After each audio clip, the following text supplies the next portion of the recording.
In a big city in China, Sister Kelly and Molly Lin go through their everyday routine, unaware that their mother, Mrs. Lin, has hidden cameras in the house to keep an eye on them at all times. Mrs. Lin is a very strict woman, picking up after their daughters seconds after they finish eating, even a snack, and pressuring them into doing well at school for the sake of the future. One evening, Molly is studying when the stress and the pressure finally become too much, so she goes to the balcony to end things for herself while her sister is still in the room. Losing her daughter is devastating for Mrs. Lin, who can't stop having nightmares about Molly's death and gets distracted by intrusive thoughts that sometimes keep her away from housework. However, she doesn't stop being strict towards Kelly. In fact, now Kelly is the only target of her mother's emotional outbursts. When Kelly brings her report card, and her mom learns she's failed 3 classes, Mrs. Lin scolds her as she wonders why she can't be more like Molly and makes her kneel on the floor until dinner is ready.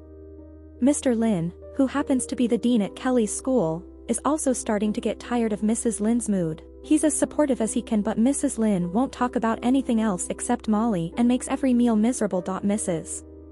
Lin feels guilty for not having seen the signs that made her daughter take such a decision, and Mr. Lin tries to remind her that it's too late to play a guessing game now because Molly can't go back, but his words are ignored. Desperate for answers, Mrs. Lin starts searching her daughter's room and is shocked to find hidden papers that indicate Molly had been taking medicine for depression. Thinking back, she remembers Molly's last day when she proudly told her she got the highest score in essay writing, but instead of congratulating her, Mrs. Lin scolded her. She reminded her that the subject that matters is math because Molly had to go to medical school, so instead of wasting time writing, she had to practice more math problems, offering her own help since she has a master's degree from the States. Mrs. Lin also wanted Mr. Lin to be part of the conversation, but he kept staring at his phone. Mr. Lin thought he deserved a break after being at work all day, but Mrs. Lin scolded him anyway, saying he only works 8 hours while a housewife works 24/7, yet she never asked for a break because she had to save face. Later, Mrs. Lin wonders if it had been a mistake to drop her career and depend on Molly for the future. She also tells her husband she went to school to pick up Molly's things and found a bunch of novels, plus some letters for a boy called Xingyao thanking him for his support. She didn't know about any of these things, and Mrs. Lin feels like she didn't know her daughter. She also points out that Molly was very smart, and she couldn't understand how she could do something so incredibly stupid. As Mrs. Lin wonders if she had been too careless, Mr. Lin interrupts her and tells the opposite, she had cared too much. This triggers another rant from Mrs. Lin, who hates her husband's implications of her being a control freak because everything she does is for the family's own good. An argument begins between husband and wife, which can be heard by Kelly from her room, keeping her from sleeping. At that moment, Kelly begins remembering another bad night she had a few weeks ago. Molly had been up studying until late, and Kelly could hear her sniffing, but Molly pretended it was allergies instead of crying. Molly also started wondering why she had to study so much. First she thought studying could get her what she wanted, but obviously it isn't the case after all. When Kelly mentions Molly already has everything and everyone likes her, Molly drops the subject and accepts to go to bed while cuddling her sister for comfort. The next day at school, Kelly is having the usual nap teens have in lunch break, but she's interrupted by a teacher that drags her to a study room. Molly used to come here on her breaks to study more, and Mrs. Lin has sent orders that she wants Kelly to do the same. In this room, there's a locker that still has Molly's name, and when Kelly opens it, she finds some shocking papers that she decides to bring with her. Meanwhile, Mrs. Lin has discovered that Molly was seeing a psychologist behind her back and goes to pay her a visit. Dr. Zhao refuses to share any information about Molly's mental state because that's private patient information, causing Mrs. Lin to call her a bad doctor and leave in a huff. Afterward, Mrs. Lin goes home to search Molly's things again and suddenly remembers a lunch she had with another family a few months ago, where she told everyone about Molly's amazing achievements and how she would be a great doctor someday, which annoyed Molly a lot. Lin's friend had a son named Shi Xiong, who told everyone about his latest research. He was working on a machine that would observe a person's daily routine, and based on that, it could accurately guess that person's thoughts and behavior. This would allow him to get actual memories that maybe not even that person wanted to face. Back to the present, Mrs. Lin goes to see Shi Xiong, who explains the machine is still in the trial phase because they have no human subjects to try it on, and nobody wants to volunteer because they would have to share many private things. Mrs. Lin wants him to use this machine on Molly to find out why she did something so drastic and hands him a USB stick with all the recordings from her security cameras.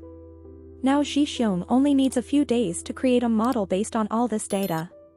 When Ji-Xiong contacts Mrs. Lin again sometime later, he has bad news: the information on the USB stick isn't enough. This only shows Molly's home life, which Mrs. Lin already knew about. To fully understand her, they need her other memories.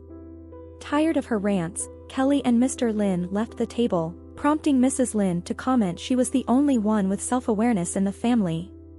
Back to the present, Kelly is taking extra classes with a tutor who Mrs. Lin approaches at the end of the day to ask her to give Kelly what used to be Molly's slot too.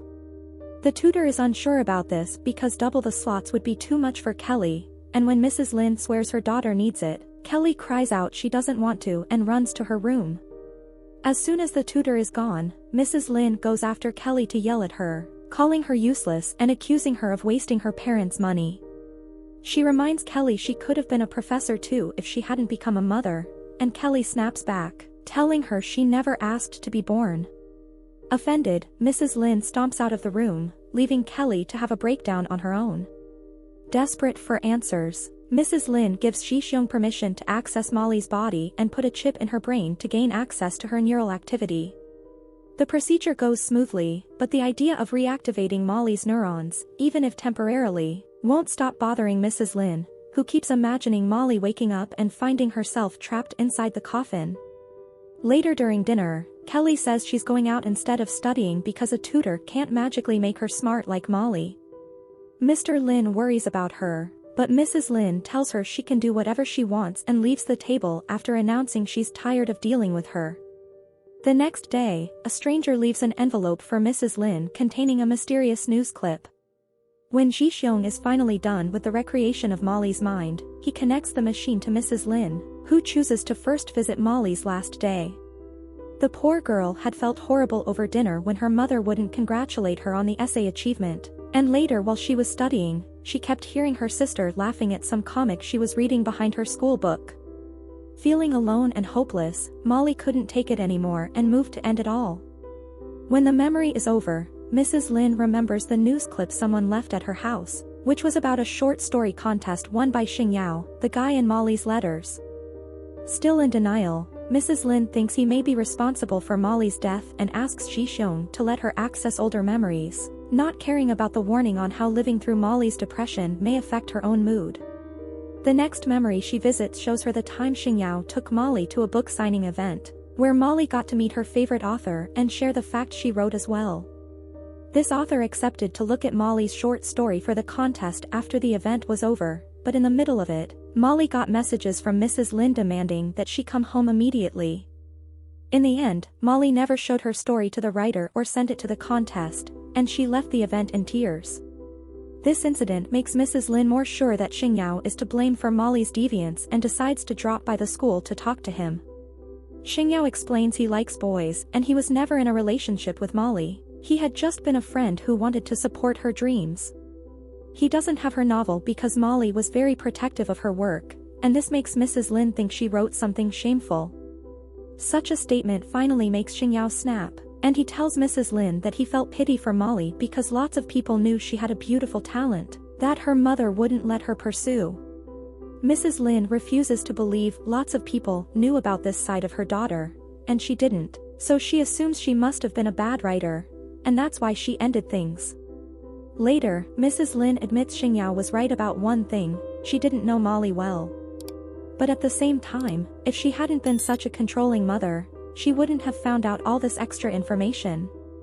The next time Kelly comes home with bad grades, Mrs. Lin is so furious she almost hits her with the duster, but she stops herself just in time because she hallucinates Molly being there to stop her. Sometime later, Mrs. Lin goes to see Dr. Zhao again, this time asking to become her patient.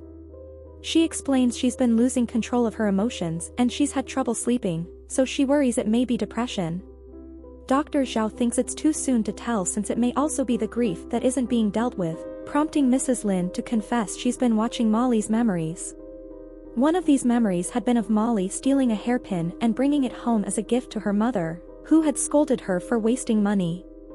Mrs. Lin has come to understand she didn't know her daughter at all, but she isn't sure if looking at the memories is making her feel better or worse.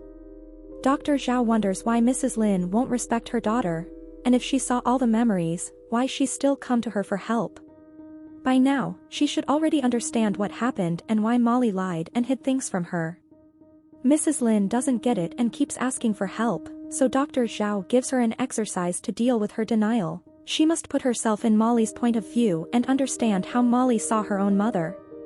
As she explains this, Dr. Zhao remembers one of her own meetings with Molly, where she admitted she felt like a deviant because stealing and watching her mother wear the stolen goods made her feel guilty yet good. It started in 6th grade when she only took some money from Mrs. Lin and got hit for it, and since then, stealing became very appealing to her.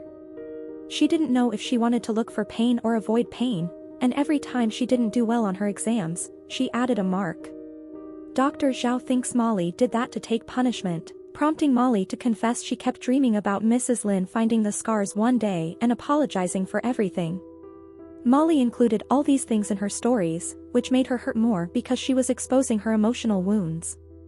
Dr. Zhao had told Molly to believe in her own talent and to share the novel with her family to see what happened, but Molly never dared. It's then revealed that the papers that Kelly found in the study room are Molly's story, which made her cry her heart out when she read it. Keeping Dr. Zhao's exercise in mind, Mrs. Lin goes to see Zhixiong again and asks to see herself from Molly's point of view. Finally, Mrs. Lin gets to experience what an authoritarian mother she had been. Even when Molly had been a small child and was saying silly things like wanting to be a cashier someday, Mrs. Lin would correct her to say, accountant.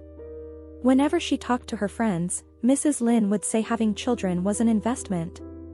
When Molly was in 1st grade learning the basics, she was already pushed into studying more.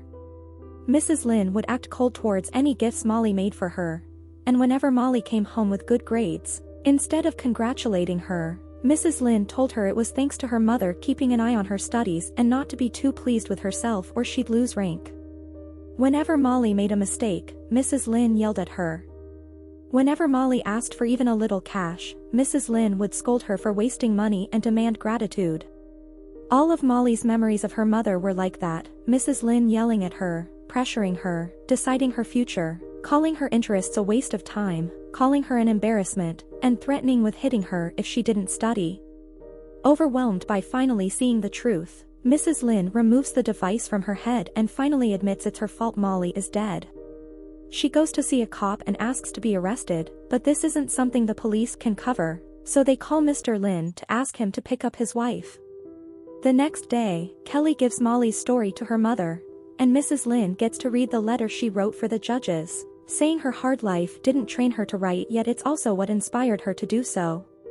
Putting her painful memories on paper was Molly's hope to inspire and help others like her, but she also hoped her family didn't read this, especially her mom. This is why Xingyao entered her story in the contest under his name and won. After crying for many hours, Mrs. Lin sneaks into Zhixiong's lab without his permission and turns on the machine to experience Molly's last day again. Her brain finally snaps under all the pressure of Molly's depression, making her remember Molly's birth at the same time she experiences Molly's last day under full pain. When Mrs. Lin opens her eyes again, she hallucinates Molly being there with her again, and she hugs the air as if that could truly comfort her.